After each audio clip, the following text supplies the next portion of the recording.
Kumusta naman kayo lahat mga ka-channel? Good morning everyone, no? Sa mga aking mga taga-subaybay dyan. At ako'y magkakape siya ngayon, no? Ating gatas, guys. So,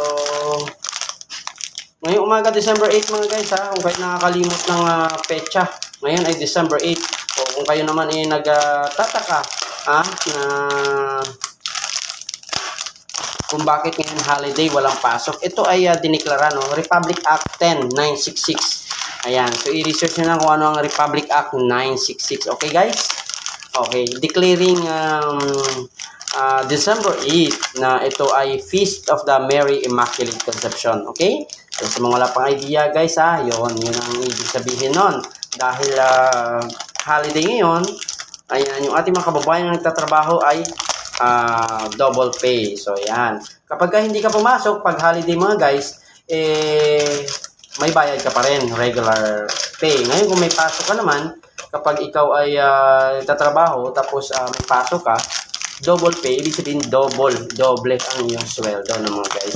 Kung isusweldo ka ng 500, o to, 1,000 pesos ang iyong susweldohin yung araw ng Mary Immaculate Conception Day. No? Alright, December 8. Okay, so medyo mahirap siya buksan. Ayan. So, ilan pa lang nalagay natin, guys? So, pangalawa na to. Ayan.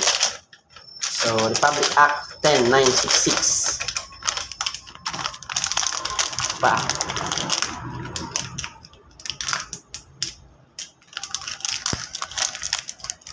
So, mga guys, tuwing umaga, kagabi mga guys, alam nyo, December 7 kagabi. Grabe, may party dito sa amin. So, syempre, kailangan namin magpuyat, maganda, no? Mag-asikaso. Ngayon na naman, medyo puyat. Kaya, kailangan natin uminom. So, mag-hot water muna tayo. Kapag guys, 3 pirasong milk ang tinitimpla ko, hindi na ako naglalagay ng sugar. So, mas healthy yan pag ganun, guys. So, yung tatlong ano na yun, yung tatlong aking tinimpla. So, ganyan kadami mga guys.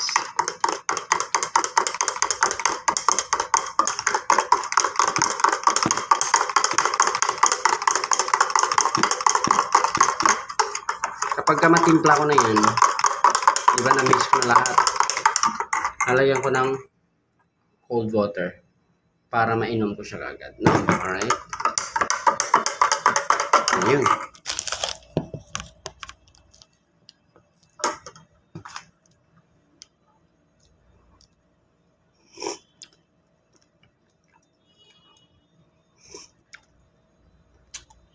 May gatas ka pa sa labi.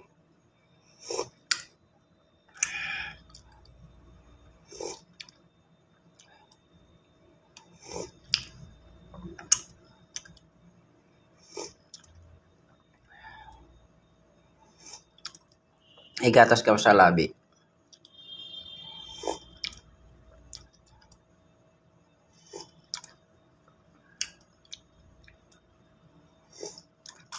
Maraming salamat mga guys sa panonood. I hope that nakapagkuha na naman kayo ng panibagong idea kung ano ang aking ininom tuwing umaga mga guys para lumakas ako at syempre handa palaban sa mga anumang hamon ng mga pagsubok araw-araw mga guys. Thank you for watching guys and have a good day. Thank you for watching. Thank you. And Merry Christmas as always. Alright? Happy Immaculate Day.